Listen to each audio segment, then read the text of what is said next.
Hey everybody, welcome back to the channel. Today we have a short mixtape review. I saw that Lil Xan dropped his mixtape after it had been a little bit delayed, so I wanted to jump on top of that. Lil Xan, if you don't know, is a new wave rapper following a lot of these SoundCloud rappers that have been making it big, that has gained a lot of notoriety after his song Betrayed, which had the music video treatment by Cole Bennett. A couple of his other songs also got music videos from Cole Bennett, such as Wake Up, and I think there's another, I'm pretty sure there's one more song. And that really increased his popularity as everyone's on the Cole Bennett wave these days. That's not a bad thing. Cole Bennett has sick music videos. Lil Xan, Diego, I think he wants to be called Diego now, I'm not exactly sure. This mixtape is still under his name Lil Xan, so I'll probably go between both of those. But Lil Xan, earlier this year, dropped a full-length LP with a lot of songs that he released previously, a lot of singles, I guess you can call them now, retroactively, that are on this LP, Xanarchy, and it featured a lot of big-name artists like YG, 2 Chainz, Ray Shremmer, Diplo, and Charlie XCX. And overall, to me, it sounded like a lot of mediocre songwriting, flat, dull, boring, drugged-out delivery. Honestly, it just wasn't that good, with a couple of the features on there being pretty okay, and some of the other features just being absolutely horrible. Like, I thought the song with Charlie XCX, Lil Xan on that sounded like absolute trash, and the song with Diplo, it was just such a weird mix, and I couldn't get into it. But I would say that if you are into the persona that Lil Xan has made for himself, then there were probably a couple of listenable songs on that album. But the persona is just weird to me anyways, because he got famous for the most part off this song Betrayed, in which he talks about how Xans are gonna take you and Xans don't make you. But it sounds like Xans have made him with how Lil Xan, or Diego, sounds on almost every single song that he puts out, with this drugged out Xanax zombie flow and delivery, despite being against it. Anyway, Heartbreak Soldier is his follow-up to his debut LP Xanarchy, and on here Lil Xan does little to stray away from that dull, half-awake sound that he's so comfortable with. Except this time it comes with a twist, because there's so much reverb on the vocals on many of these tracks, and it's just painfully noticeable.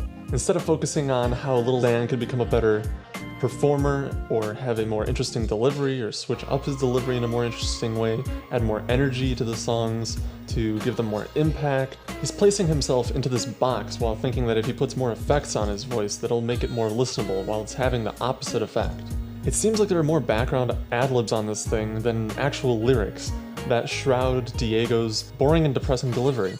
Almost every single song on here sounds like if you dipped your hand into a bag of gummy bears after taking a bad batch of acid and then sat around a room with them, talking to them like they were your friends. What's sad is that even though every song on here is mediocre at best, I think that there are actually some places where there are some good ideas. Take for example the song Better Days.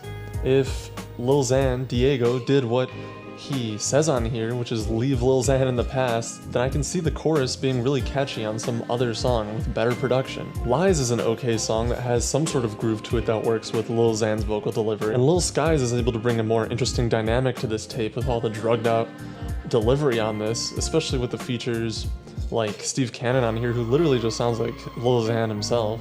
Not that that's bad, it's just that they have a very similar sound to them. But the chorus is just some of the worst writing on here. Like, they don't cry when you die, because that's just how it goes. That's some of the fakest deep lyrics I've heard in a long time. I think Emotions is one of the only songs on here that really has some impressive production on it that Lil Xan could have used to his advantage. I think Emotions is one of the only songs on here that has some pretty impressive production when it comes to sounding a little new or differentiated from any of these other tracks. And I think Lil Xan could have used that to his advantage if he had some better writing. Instead, on this nice little drugged out ballad, we see some of Diego's worst writing. Diego writes about loving a girl but knowing she's a hoe, and how could he have sex with her if he knows who else she's had sex with in the past. And that's like the crux of 2/3 of the latter half of the song. And I'd make a lengthier comment on the song Oh No, but if you get a minute into this song and start listening to Lil Xan's chorus where he just dulls out oh no, and you're like not rolling your eyes, then I don't know what to tell you.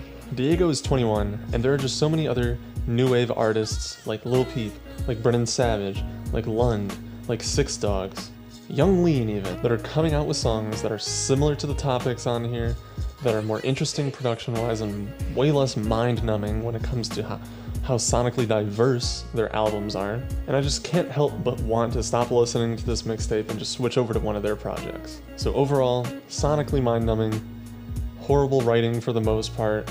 The features are okay at best. The delivery, the flow, it's just uninspired, it's boring, it's drab. It's like, how can I even become interested when it doesn't even sound like Lil Xan is interested on rapping on the tracks that he's on? This sounds like a 16-year-old's mixtape out of 10. Until next time, peace.